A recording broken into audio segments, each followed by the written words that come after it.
बिस्मिल्लाहिर्रहमानिर्रहीम। अस्सलाम वालेकुम। मैं हूं ज़ैनुल आबदीन। आप देख रहे हैं प्रोग्राम सच बात नुसरत मिर्ज़ा साहब के साथ। मौज़ूआत आपने देख लिए। मिर्ज़ा साहब अस्सलाम वालेकुम। वालेकुम सलाम ज़ैनुल आबदीन साहब और अस्सलाम वालेकुम नाज़रीन किराम। आज के जो मौज़ूआत हैं उसमें काफ़ी अहम मौज़ूआत हैं जिस पर हम तफसील से गुफ्तगू करेंगे, लेकिन हम सबसे पहले चाहें अभी इसमें गुफ्तगू हम कर लें सारिम बन्नी साहब से। जी नहीं, अभी पहले आप ये जो बात करना चाह रहे थे, हाँ जी जी जो वज़ीर आज़म को ब्रीफिंग दी गई थी। जी, आज सबसे जो अहम बात हम करना चाहते हैं वो ये हुई है कि एक तो दो वाक़यात बड़े अहम हुए हैं, और वो ये हुए हैं कि पहले वज़ीर आज़म साहब गए सदर साहब के पास मुलाकात करने के लिए, एक तवील मुलाकात हुई है। उसके बाद में लेफ्टिनेंट जनरल फैज़ हमीद साहब जो कि DGI हैं वो शामिल हुए, और फिर उसके बाद में फिर जो चीफ़ ऑफ आर्मी स्टाफ का जो जो एक्सटेंशन का जो लेटर था वो जारी हुआ। इसके बाद में यानी जो उनके उसका एलामिया भी जारी हुआ। इसके बाद में फिर अब तीसरे दिन जो है वो मुलाकात हुई है। मैं जो ISI के हेडक्वार्टर में गए हैं और वहाँ ब्रीफिंग हुई है। अब जो ब्रीफिंग हुई है वो ये कहा जा रहा है कि ये सलामती और ख़ुद मुख्तारी के तहफ़्फ़ुज़ को यकीनी बनाना ज़रूरी है, ये इस पर बात हुई है।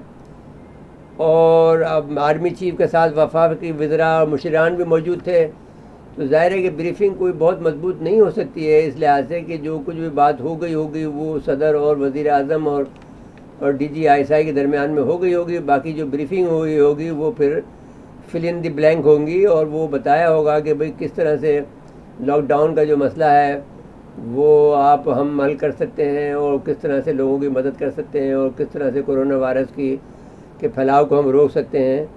ये एक किस्म की जो खाली जगह को पुर करने का जो तरीका होता है वो किया गया होगा। दूसरी अहम बड़ी जो पेशरफ्त हुई है, अमरीकी सदर को इमरान खान साहब ने फ़ोन किया, और वहाँ जो अमवात हो गई हैं जो कि 50,000 के करीब पहुँच गई हैं अमेरिका में, उस पर भी हम बात करेंगे कि आया ये 50,000 का फिगर दुरुस्त है ये नहीं, लेकिन ये हम कल के और परसों के प्रोग्रामों में करेंगे, क्योंकि आज के जो प्रोग्राम होता है वो अमूमन हम अपने मुल्क के लिए रिज़र्व करते हैं, और जो बाकी जो दो प्रोग्राम हमारे होते हैं सैटरडे संडे, इस पर हम जो इंटरनेशनल और जो दो स्ट्रेटेजिक मामलात होते हैं उस पर हम गुफ्तगू करते हैं जी। तो आज जो बात कर रहे हैं उसमें ये है कि इमरान खान साहब ने ये कहा कि साहब आपके जो सूरत हाल हुई है उस पर हमने आपका जो पाकिस्तान ने जो उनको इमदाद जो दी थी दवाओं की वो भेज दी थी, हमने जो उनको रेसोचिन वगैरह जो भेजनी थी जो हमारे पास दस्तयाब थी वो हमने इनको दे दी थी। बाद में उन्होंने इंडिया को कहा, लेकिन इसके बावजूद भी सदर ट्रम्प का उन्होंने शुक्रिया अदा किया इमरान साहब ने कि साहब हमारे साथ में जो कुछ भी सूरत हाल हो रही है उसमें आप जो मदद कर रहे हैं हम उसके शुक्रगुजार हैं। तो सदर ट्रम्प ने वज़ीर आज़म खान का टेलीफोन पर उनका शुक्रिया अदा किया कि कोरोना वायरस के सिलसिले में निमटने के लिए कोशिश में अमेरिका की तरफ से हिमायत का इज़हार किया। उन्होंने वेंटिलेटर की दस्तयाबी यकीनी बनाने, इक़्तिसादी मामला समेत कोरोना वायरस से निमटने की कोशिश में पाकिस्तान की अमेरिकी मदद की भी यकीन दहानी कराई। ये एक बड़ी बात हो गई है जी। अच्छा, लेकिन वो जो इससे पहले जो आप ब्रीफिंग की बात कर रहे थे उसमें जो असल पंच जो चीज़ें हैं वो तो जो रवायती दुश्मन है उससे जो तनाव वाली बात ये है कि इस वक्त हमारा ये ख्याल है, अब इसमें ये हम क्योंकि आपने आपको ये कहते हैं कि हम स्ट्रेटेजिक अमूर पर नज़र रखते हैं, हम ये तो नहीं कहते कि हम माहिर हैं, हम स्ट्रेटेजिक अमूर को हम उसको गहरी निगाहों से देखते हैं। हमारा ये ख्याल है कि जो कश्मीर में एक तो बहुत ज़्यादा जुल्म सितम बढ़ गया है, वो हम ये देख रहे हैं, हमारे पास जो इत्तलात हैं गैर मुसद्दक़ा वो ये है कि वो सरहद पर बहुत ज़्यादा रोशनी के गोले फेंक रहे हैं इंडियंस जी। तो इससे अंदाज़ा हो रहा है कि वो इतने खौफज़दा हैं कि कहीं पाकिस्तान में से कुछ इमदाद या कुछ लोग वहाँ न घुस आएँ। लेकिन इसके पाकिस्तान का कोई ये इरादा नहीं है, लेकिन ये बहाना बनाया जा सकता है जैसा कि पुलवामा का बहाना बनाया गया था, और पुलवामा का बहाना सब ने यकीन बनाया था। इमरान खान साहब ने बाकायदा उनसे ये कहा कि अगर आपके पास कोई लेजिटिमेट जो अगर कोई सबूत मौजूद है तो हम उसकी इंक्वायरी करने को तैयार हैं। लेकिन उन्होंने कोई नहीं दिया और उसके बाद में उन्होंने 26 फरवरी का वाक़या कर दिया। तो जवाब में फिर हमें 27 फरवरी करना पड़ा 2019 जी, जिसके अंदर फिर हमने उनके 2 तैयारे गिराए, उनका एक पायलट कैद किया, और एक पायलट अगर वो मर गया तो उसको हम जिक्र करना नहीं चाहते हैं। और साथ साथ में हमने 4 इजरायली जो मिज़ाइल थे स्पाइस, जो कि अपने बहुत वो जदीद कहते हैं, वो मौजूद थे, और जो जिससे दावा करते हैं कि हमने एक पाकिस्तान का F-16 तैयारा गिराया। तो किससे गिराया जी, वो सारे स्पाइक तैयारे तो हमें सही सलामत मौजूद हैं, हम दिखाए भी। तो अब ऐसी सूरत हाल के अंदर अब जो ये सूरत हाल है, इस किस्म का कोई फाल्स फ्लैग ऑपरेशन वो लोग कर सकते हैं कि पाकिस्तान में आदमी है, और तो ये जो उनके पास पाकिस्तान के पास इत्तलात होगी कि वो फाल्स फ्लैग ऑपरेशन करने जा रहे होंगे इंडिया, तो उस पर ये लोग इन्होंने अपनी जो तैयारी करनी होगी, जो फैसले करने होंगे तो उसमें आर्मी चीफ मौजूद नहीं थे। एक तो आपने जो अमरीकी सदर का कहा ना कि फ़ोन पे उनसे बातचीत हुई, फिर अमरीकी सफारत खाने के लोग बड़ी तादाद में जा रहे हैं। अच्छा, हैं जो हमने 338 जा चुके हैं, जिसमें 19 हमारे बच्चे शामिल हैं। नुमाइंदे ओन शिराजी इस्लामाबाद से। जी अस्सलाम वालेकुम ओन शिराजी साहब। जी वालेकुम सलाम नुसरत मिर्जा साहब, आपको खुशामदीद कहते हैं। फरमाइए कि जो 2 बातें हम बात करना चाहते हैं आपसे, कि एक तो ये कि जो हमारे चीफ इमरान खान वज़ीर आज़म और जो सदर साहब की मुलाकात हुई है इस्लामाबाद में 2 रोज़ पहले, और फिर इसके बाद में चीफ जो ISI के चीफ है उन्होंने ज्वाइन किया है। फरमाइए इसके बारे में आपकी क्या खबर है? जी बिल्कुल नुसरत मिर्जा साहब, ये इंतहाई अहम मुलाकात थी जो रियासत के अहम जो है ओहदेदारों के माबैन हुई, जिसमें DG ISI general Faiz Hamid और उनके साथ वज़ीर आज़म इमरान खान और सदर ममलिकत आरिफ अलवी मौजूद थे। और जो हमारे ज़राए ने इस हवाले से कंफर्म किया है कि 2 चीज़ें इसमें जिक्र किया गया। एक तो कोरोना वायरस के हवाले से जो एक मुख्तलिफ किस्म के इक़दाम तो हुकूमत उठा रही है, और ख़ास करके सदर आरिफ अलवी जो उलमा के साथ इंटरेक्ट कर रहे हैं, वो चीज़ ज़ेर गौर लाई गई, और रमज़ान में किस अंदाज में इन तमाम चीज़ों को आगे चलाया गया। और साथ में जो है वो भारत की जानब से जो मुसलसल एक इश्तियाल अंगेजी का सिलसिला जारी है, ख़ास करके आज़ाद कश्मीर में वो आम सिविलियन लोगों को निशाना बना रहा है, और तकरीबन 456 मरतबा जो है LOC की खिलाफ वर्जी अभी तक जो है इन इब्तदाई कुछ माह में 4 माह में कर चुका है। तो ये 2 चीज़ें थी जिन पे गौर व खोज किया गया, और इस हवाले से एक जो पॉलिसी बनाई जा रही है उस पर बातचीत की गई। और सदर आरिफ अलवी ने जो है उनकी जो इंटरेक्शन हुई मुख्तलिफ उलमा के साथ, उस हवाले से आगाह किया, और साथ में वज़ीर आज़म इमरान खान ने भी इस हवाले से अपना इनपुट दिया। और साथ में जो प्रीमियर पाकिस्तान की इंटेलिजेंस एजेंसी है उसके जो सरबराह मौजूद थे, उन्होंने भी इस मामले में जो है अपनी राय दी, और इस हवाले से कि किस अंदाज में कोरोना फैल सकता है और क्या रिपोर्ट्स हैं, ये वो तमाम मामला थे जो इस मीटिंग में ज़ेर बहस है। अच्छा, हमें ये बताइए कि जो हमें इस पर दिलचस्पी नहीं है कि वो हमें ज़्यादा पता है कि वो क्या बात हुई होगी, लेकिन कश्मीर के मामले में जो बात हुई होगी कि क्या इसमें ये बात ऐसी है कि इसमें इंडिया का कोई रिएक्शन आने जा रहा है? जी देखिए, बिल्कुल इसमें कोई दूसरी राय नहीं है कि मोदी सरकार जो है उसने एक बगैर तैयारी के जो लॉकडाउन किया और फिर उसमें इजाफा किया। अब भारत में एक तो भारतीय इकानमी बिल्कुल बैठ गई है, दूसरा भारत में एहतजाज जो है वो जोर पकड़ रहे हैं। तो ग्रिप जो है वो मुसलसल मोदी सरकार की भारत में कमजोर होती जा रही है। तो उसको बेहतर करने के लिए जिस अंदाज में पहले इलेक्शन से पहले पुलवामा के एक इंसिडेंट प्लान किया गया था अजीत डोवल एंड कंपनी की जानब से, जो मोदी के इन तमाम मामलात को देखते हैं तो एक बार फिर इस तरह की इतलात जरूर मौजूद है कि भारत कोई भी किसी किस्म का भी मिस एडवेंचर जो है वो कर सकता है। और इस मिस एडवेंचर का मकसद ये है कि जो जम्मू कश्मीर, जो मकबूजा कश्मीर है जिस पे भारतीय अफवाज काबिज है, वहाँ पे जो इंसानी हकूक की खिलाफ वर्जी है और कोरोना के बावजूद वहाँ पे किसी किस्म की कोई सहूलियात नहीं है, कोरोना के केसेस आ रहे हैं, तो आलमी दुनिया अब खुल के बोल रही है। और खास करके अगर हम बात करें तो भारत में जो मुसलमानों के साथ सलूक किया जा रहा है उस पर अब मशरिक वस्ता के ममालिक जो हैं वो बोलना शुरू हो गए हैं। वहाँ के हुक्मरान खानदान के ट्वीट्स आना शुरू हो गए हैं, वहाँ के जर्नलिस्टों के ट्वीट्स आना शुरू हो गए, बयान आना शुरू हो गए, खबरें चलना शुरू हो गई। तो ये यकीनी तौर पे इस जो कतर की बात करें तो वहाँ से ये कहा गया कि जो भारतीय यहाँ पे काम कर रहे हैं अगर मुसलमानों के साथ रवैया ना बदला गया तो फिर उनको जो है वहाँ से निकाला जाए, ये एक राय वहाँ पे आई। तो ये वो तमाम चीजें हैं जिसने मोदी सरकार को यकीनी तौर पे परेशान किया हुआ है, और वो इन तमाम जो दुनिया का क्रिटिसिज्म है जो हकीकत पर मबनी है, जुल्म का बाजार एक कश्मीर में और मुसलमान जो इंडिया में उनके साथ रवा रखे हुए हैं, मोदी सरकार ने उससे तवज्जो हटाने के लिए जो है वो LOC तो पहले ही उन्होंने गर्म कर रखी है, और अब जो है कुछ इस तरह की इतलात है कि वर्किंग बाउंड्री के साथ भी कुछ जो है वो भी जो है जंग बंदी माहदे की खिलाफ वर्जी की जा सकती है। और उसके अलावा हमें ये बताइए आप कि जो ये तो खैर कंफर्म खबर है कि जो 338 जो है अमेरिकी शहरी जिसमें 19 बच्चे थे वो यहाँ से जा चुके हैं। जो तैयारा आया था बुल्गारिया से ओमान एयरलाइन का वो लेके चला गया है, और 24 आज के दिन और कल के दिन तक उनको इजाज़त है ले जाने की। तो आप बताइए कि ये किस सतह के सफारतकार हम यहाँ से जा रहे हैं? क्या यहाँ का सफ़ीर भी, अमेरिकी सफ़ीर भी जा रहा है या नहीं?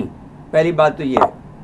जी बिल्कुल, अमेरिकी सफीर की बात करें तो अभी तक जो सफारत खाने के ऑफिशियल से हमारी बात हुई है या मुख्तलिफ जो ज़राए हैं सफारती वो हमें ये बता रहे हैं कि अमेरिकी सफीर अभी तक नहीं जा रहे। ताहम अहम जो अमेरिकी सफारती अमला है वो ज़रूर पाकिस्तान से रवाना हो चुका है। ये जो जिस तरह की तफसीलात, ऐसी तफसीलात यकीनी तौर पर आपके पास ही नुसरत मिर्जा साहब होती हैं कि किस कहाँ से तैयारा आ रहा है। बड़े कम साथियों के पास इतनी तफसीलात होती हैं आप अपने नाज़रीन तक पहुंचाते हैं। तो अब ये है कि जो यहाँ पे मिलिट्री के लोग थे उनमें से काफी लोग जो हैं वो अमेरिका वापस चले गए हैं। बताइए आपके को और सफारतकारों में हिलजुल है?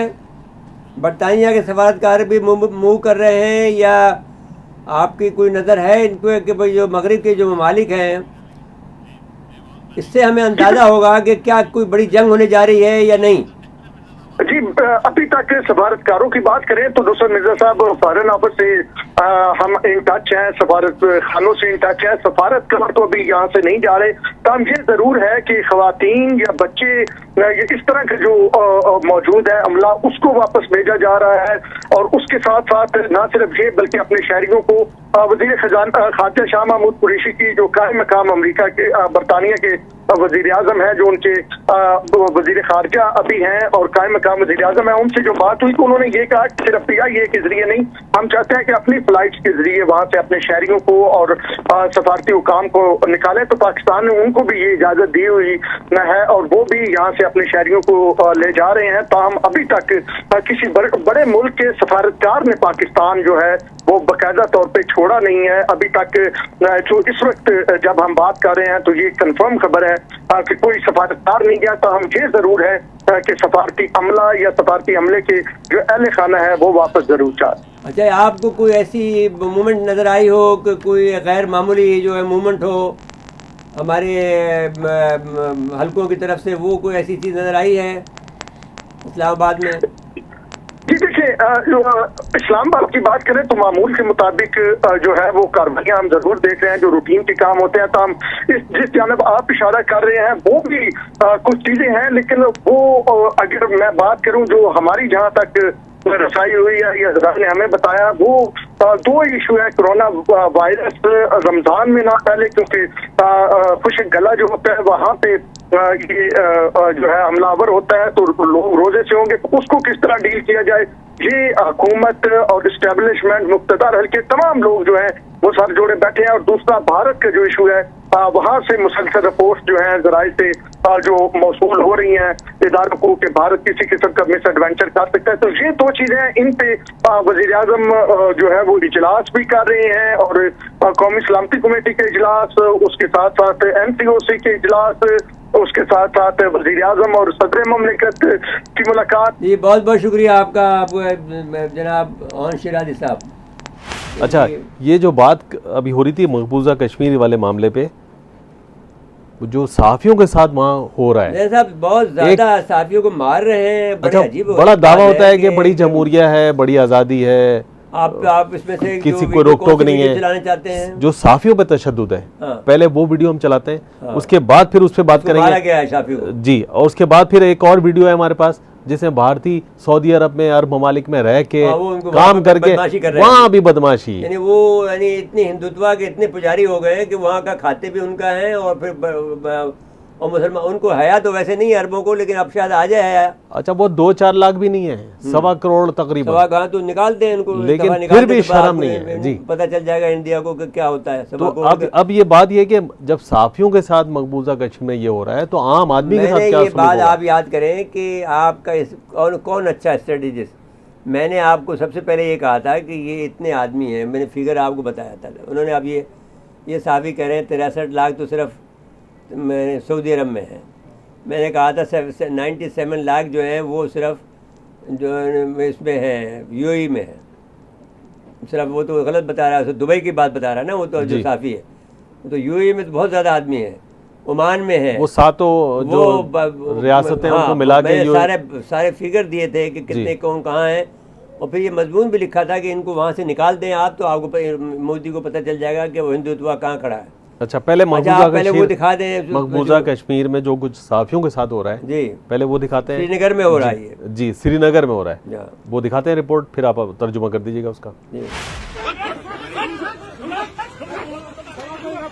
We have seen a trend of journalists being intimidated, they're being harassed, they're being beaten up. I was personally beaten up once for doing a story while I was covering a spot in Srinagar. And I think it's very unfortunate rather than reporting what's happening on the ground, given the situation, given the crisis here. Journalists are themselves becoming story.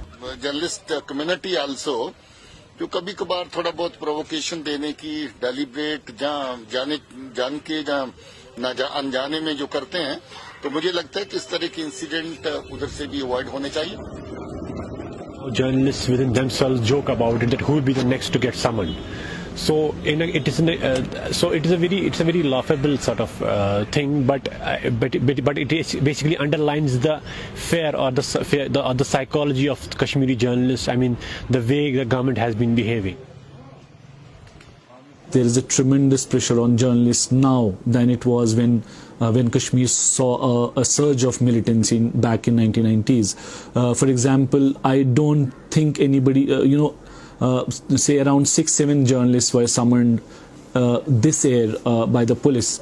It was not just the police, normal police or the Thana police which is summoning people. You get calls from Cargo, which is a counter-insurgency force, and their prime job is to strategize against militants and carry out operations. If those forces bring journalists to their offices, it is intimidating, it's threatening, and it actually silences journalists, and they fear they have done something which is unlawful, when the fact remains the most of the journalists who were summoned even by the Cargo had just reported what was in public domain. I remember one incident where we just went to cover, we just heard that something has happened, there is some stone pelting going on. So we went there in the downtown, there were police, there were government forces, like they asked us to delete our footage. And yeah, I'm the witness to it, and there were many other journalists. It is like most of the times we see such things like happening, like harassment, intimidation. Though you are carrying valid ID proofs, that doesn't count. Some of my colleagues actually got to know about a protest happening in Islamia College. So we went there personally to check, to talk to protesters and see what if the protest was actually happening. We saw 2 students being held by the police there, and we started to use our mobile phones to capture I was taking photographs of the detention. But in the meantime, the SHO, his name is Rashid Khan, who was present there, he came towards one of my colleague and snatched his phone. And in the meantime, he was also trying to snatch phone from another colleague of mine. And then he came towards me, and I took my phone and I kept it in my pocket. And then he started to ask me questions, who I was and why I was there. I told him that we are all journalists here and we are just filming. He asked me to show my identity card, which I did.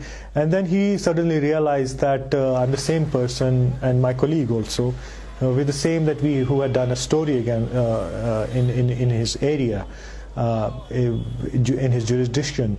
So when he got to know about my name, my organization, then he lost cool. It was quite apparent, and then he started to manhandle us. This particular policeman came towards me, and he started to slap me, and also told me at the same time that, okay, you've done a story, I'll show you what it means to do a story against me. They are creating that they are using psychological operations here, like they want to have that zero resistance from us. जी मिर्जा साहब, ये कह रहा है कि भारत में security forces और police एहलकार सहाफ़ियों को सरेआम तशद्दुद का निशाना बनाते हैं, उन्हें मारते पीटते हैं। मैं भी एक कवरेज के लिए दौरान श्रीनगर में भारतीय पुलिस के हाथों तशद्दुद का निशाना बन चुका हूँ। जी, सहाफ़ियों को बहुत मुश्किलात का सामना है। मकबूजा कश्मीर में काम करने वाले सहाफ़ियों पर बहुत दबाव होता है। भारतीय हुकूमत के अहकामात के तहत मुख्तलिफ़ इदारे हरासा करते हैं, पुलिस तशद्दुद करती है। 1990 से जब आज़ादी की तहरीक में तेज़ी आई, सहाफ़ियों को सख्त मुश्किलात का सामना है। मौजूदा साल में तकरीबन 7 से 8 सहाफ़ियों को समन जारी करके बुलाया गया। ये आम था, मैंने पूछ के लिए नहीं बुलाया जाता, बल्कि काउंटर पर निजी फोर्स के बनाए हुए गैर कानूनी तरीके के तहत पूछगिछ की जाती है, यानी बहुत सख्त पूछगिछ की जाती है जी। तो हमें सख्त हरासा किया जाता है। जो फुटेज हमने खबर के लिए बनाई होती है उसे डिलीट कर देते हैं, यानी ज़ाया कर देते हैं, और बाज़ दफ़ा ज़बरदस्ती ज़ाया कर दिया जाता है। हमारे कैमरे छीन लिए जाते हैं। सहाफ़ियों ने उनके ख़िलाफ़ श्रीनगर में एहतजाज किया तो वहाँ भी तशद्दुद का निशाना बनाया गया। आने वाले सहाफ़ियों के गार्ड्स और कैमरा, मोबाइल फ़ोन छीन लिए गए। मेरा मोबाइल फ़ोन, ऑफिस कार्ड निकाल लिया गया।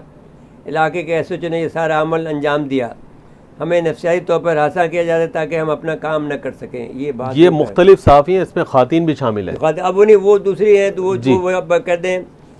एक तो गौहर जिलानी साहबा हैं जी, वो सहाफ़ी हैं, BBC के लिए भारतीय वेबसाइट मैगज़ीन के लिए काम करती हैं। 21 अप्रैल को श्रीनगर कि साइबर पुलिस ने हिरासत में लिया क्योंकि उन्होंने भारतीय पुलिस के जुल्म और ज़्यादती को आश्कार किया था। 22 अप्रैल को RSF ने इनके ख़िलाफ़ कार्रवाई की, मगर किसी किस्म का नोटिस उन्हें नहीं दिया गया, न ही कोई शिकायती रास्ता दिखाया गया। पुलिस ने कानून की खिलाफ वर्जी करते हुए उन्हें हिरासत में रखा। पीरज़ादा आशिक साहब हैं, ये श्रीनगर हिंदू अखबार के नुमाइंदे हैं। उन्होंने 20 अप्रैल को इनकी खबरों की वजह से तहकीकात के नाम पर हिरासत में रखा गया। किसी कानून के बगैर उन्हें धमकाया गया। मसर्रत ज़हरा सबसे ज़्यादा निशाना बनी है। ये फ्रीलांस फोटोग्राफ़र हैं। उन्हें भी 20 अप्रैल को national investigation agency Srinagar branch की तरफ से समन जारी किया गया। उन्हें मुल्क की सालमियत के ख़िलाफ़ तस्वीर जारी के उन्होंने मुल्क की सालमियत के ख़िलाफ़ तस्वीर जारी की। उन पर ये इल्ज़ाम लगाया। भारतीय सहाफ़ती आज़ादी में दुनिया के 180 मुल्कों में 142 नवंबर पर आता है। भारत में सहाफ़त की ज़िम्मेदारी अदा करना दुश्वार तरीन होता है। मार्च 2000 में रिपोर्टर्स सैन फ्रंटियर्स RSF की रिपोर्ट में कहा गया कि मकबूजा कश्मीर समेत भारत के ख़िलाफ़ शहरों को सहाफ़ियों को डराया धमकाया जाता है, ख़ुसूसन श्रीनगर और इसके अतराफ़ की वादियों में सहाफ़ी ज़िम्मेदारी अदा करना जान को ख़तरे में डालने के मुतरादिफ है जी। ये खातून पर मसरत ज़हरा पर इन्होंने बगावत का मुकदमा भी दायर कर दिया है जी, बना दिया है। ये है सूरत हाल सहाफ़ियों के साथ। आम आदमी का क्या हाल होगा। मुझे ब्रेक के लिए कहा जा रहा है जी, ले लीजिए। मुख्तसर वक्फा है, वक्फे के बाद दोबारा आते हैं।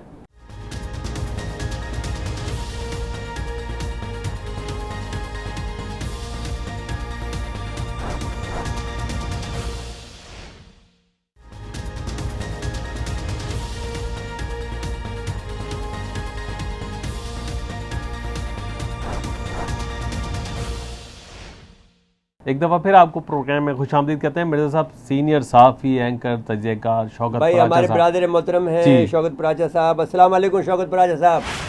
वालेकुम अस्सलाम, जज़ाकल्लाह। खुशामदीद आपको कहते हैं और आपका शुक्रिया अदा करते हैं कि आपने वक्त निकाला।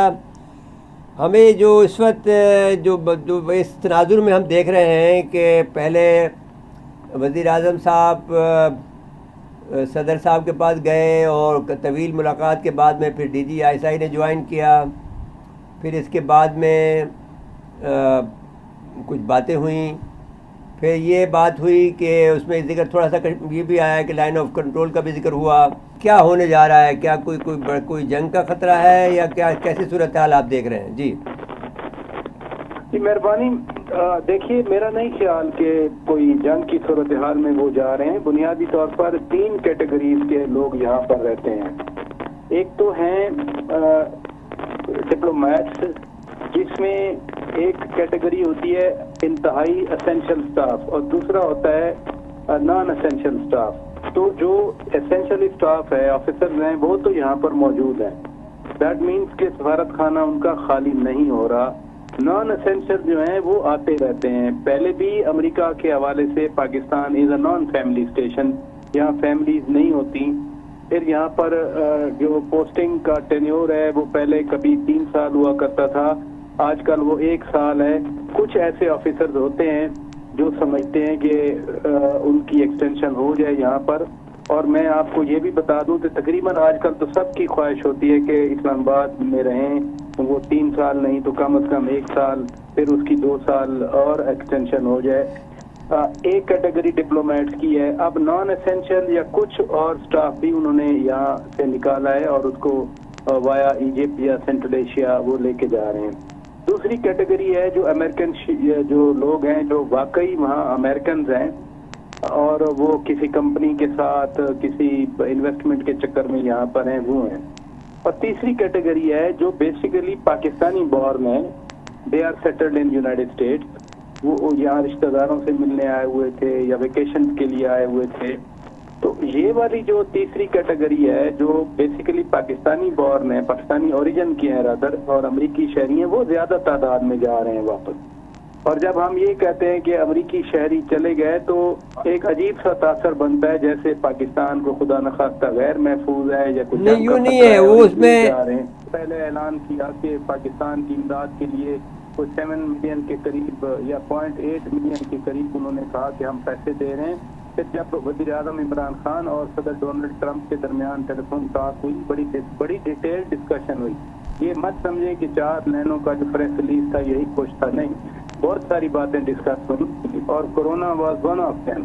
तो कोरोना के हवाले से तो उन्होंने कहा है कि हम आपको इक्विपमेंट देते हैं, यानी to top of the list is ये जो वेंटिलेटर्स हैं कि आपके यहाँ मशीनें कम हैं। हमारे यहाँ तो 2,500 टोटल मशीनें हैं और तकरीबन 10% का जब फिगर दिया जाता है पाकिस्तान में कोरोना इन्फेक्शन है तो हमारी तो 2.5 करोड़ की आबादी का खतरा जाहिर किया जाता है।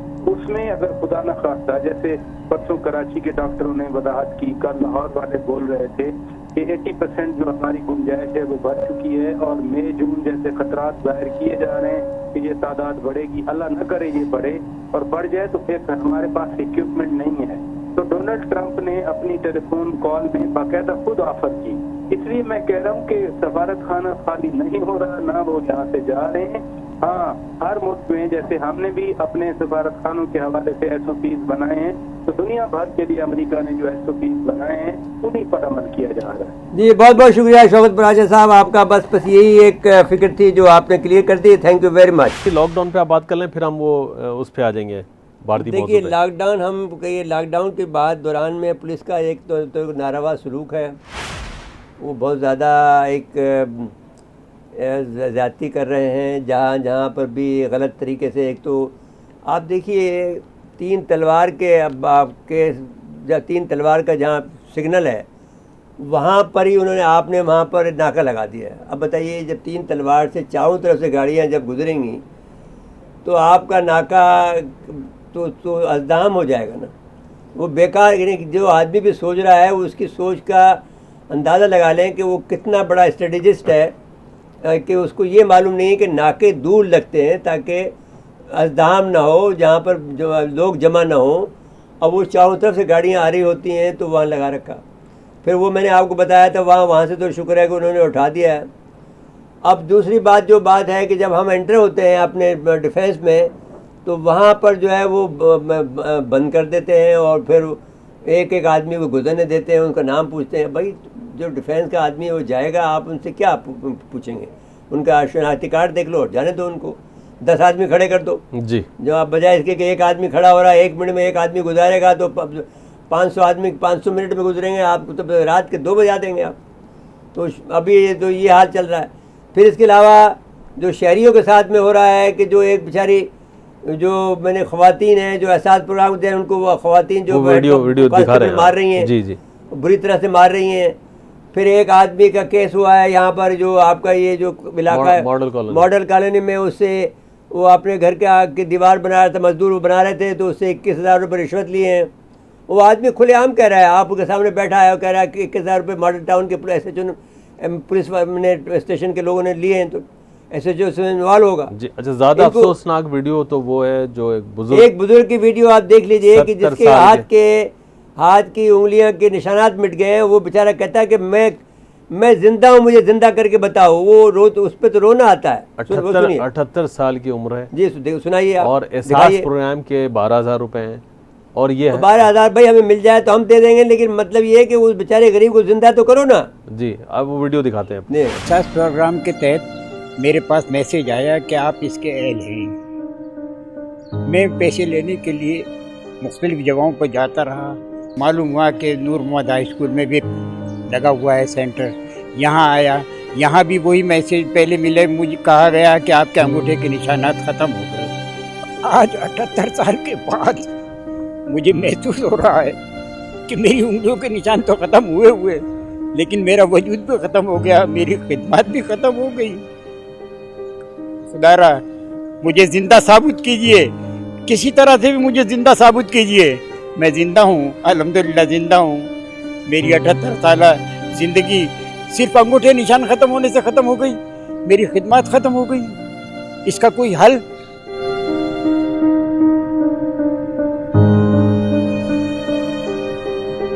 कम अज कम हजारों आदमी जो मुझ जैसे हैं उनके लिए तो दादरसी कर लो, उनके लिए तो कोई हल निकालो।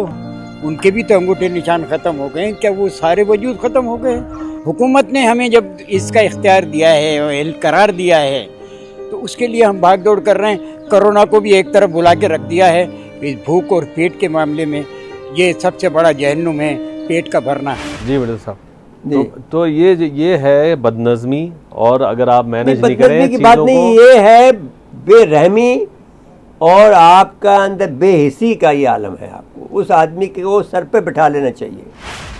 उस आदमी को कहो कि हम तुम्हारा काम देर करते हैं, उसके शनाख्ती कार्ड ले लो, उस पर फैसला कर दो। अब हाल ये तो सुप्रीम कोर्ट बुला के पूछ ले। नहीं, ये बात उसमें नहीं, उनका भी बेचारों का मसला ये है कि वो जो थंब लगाते हैं तो फिर वो क्लियरेंस मिलती है वहाँ से नादरा से, तो फिर वो पैसे दे सकते हैं, वो पैसे नहीं दे सकते हैं। मेरे साहब जो जिस तरह वो जो थंब के जरिए चेक किया जाता है ना, आप यकीन करें अगर मैं भी जाऊँ ना किसी जगह तो 8-10 दफ़ा वो अंगूठा रखते है कि वक्त के साथ साथ में वो आपके हाथों में तब्दीलियाँ आती हैं।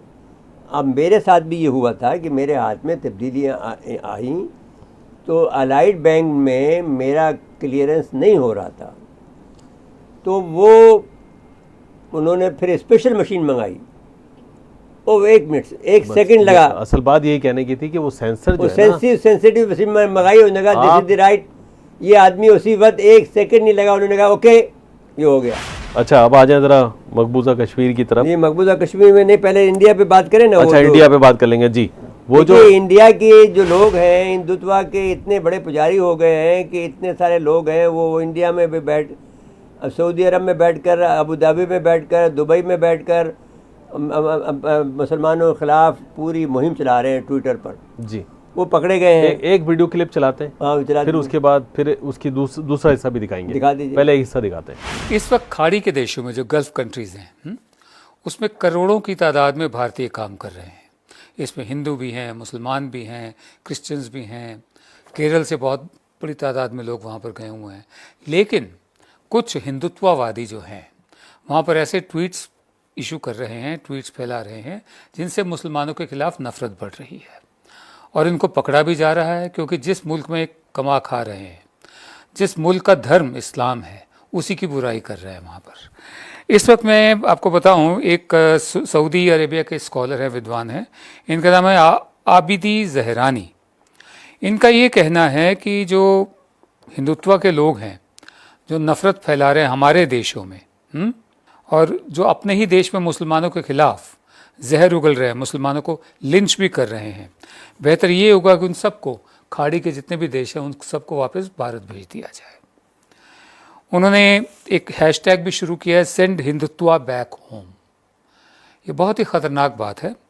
मैं आपको एक छोटी सी फिगर बता दूं, इस वक्त अकेले सऊदी अरेबिया में ही 63 लाख लोग ऐसे हैं भारत से गए हुए जो मुसलमान नहीं हैं, यानी जो हिंदू हैं या क्रिश्चियंस हैं, ज़्यादातर हिंदू हैं। सऊदी अरेबिया में 63 लाख, सिर्फ सऊदी अरेबिया में 63 लाख लोग हैं। ओमान में 16 लाख लोग ऐसे हैं जो मुसलमान नहीं हैं। जाहिर है हिंदुओं की तादाद ज़्यादा है उसमें, जो 16 लाख है। कतर में 13 लाख ऐसे हैं जो मुसलमान नहीं हैं, जो भारतीय यहाँ से गए हैं। जाहिर है इसमें भी मेजॉरिटी हिंदुओं की होगी। कुवैत में 11 लाख नॉन मुस्लिम है।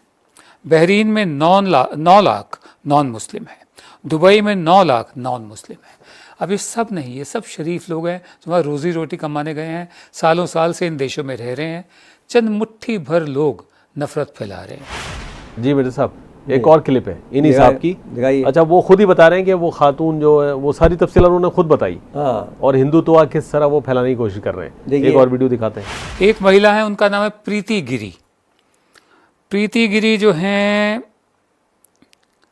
ये हिज एक्सीलेंसी सुहेल मोहम्मद अल ज़रूनी की कंपनी में एग्जीक्यूटिव डायरेक्टर की हैसियत से काम करती हैं और दुबई में पिछले 20 साल से रह रही हैं। ठीक है, अब आप उनके ट्वीट्स देखिए और स्टेटस देखिए। इनके शौहर का नाम है अभिमन्यु गिरी। दोनों, ये प्रीति गिरी और इसके हस्बैंड जो हैं, ये मिडल ईस्ट में ही रहते हैं। और ये जो हिंदुत्व का जो नफरत वाले ट्वीट्स हैं, जो बीजेपी आईटी सेल वाले होते हैं, वो वहाँ पर फैला रहे हैं, रोज़ी रोटी वहाँ से कमा रहे हैं, उन्हीं के धर्म के खिलाफ बात कर रहे हैं। मैं प्रीति गिरी के कुछ ट्वीट्स आपको बताता हूँ। ये कहती है, भोले भाले हिंदुओं को नहीं पता होगा कि बॉलीवुड अभिनेता आमिर खान तबलीगी जमात से ही ताल्लुक़ रखते हैं। आपको बता दूं कि तबलीगी जमात सुन्नी हनफी विचारधारा के होते हैं, जिनमें 99% देवबंदी होते हैं। ये काफिर हिंदू बड़े भोले हैं, कुछ दिन बीत जाने दीजिए, फिर इसकी फिल्मों के पीछे भागेंगे। फिर लिखती हैं ये Preeti Giri, it's such a shame to see what has happened in Nizamuddin Markaz through Tablighi Jamaat. Who are these people and what is their mission?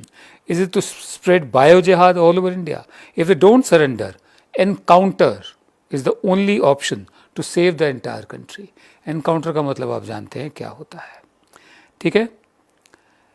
फिर उन्होंने अपनी फ़ोटो लगा रखी है प्रधान सेवक के साथ। तो जो नूरा अल गुरैर है, इनकी बॉस है, उन तक ये ट्वीट सब पहुँचे।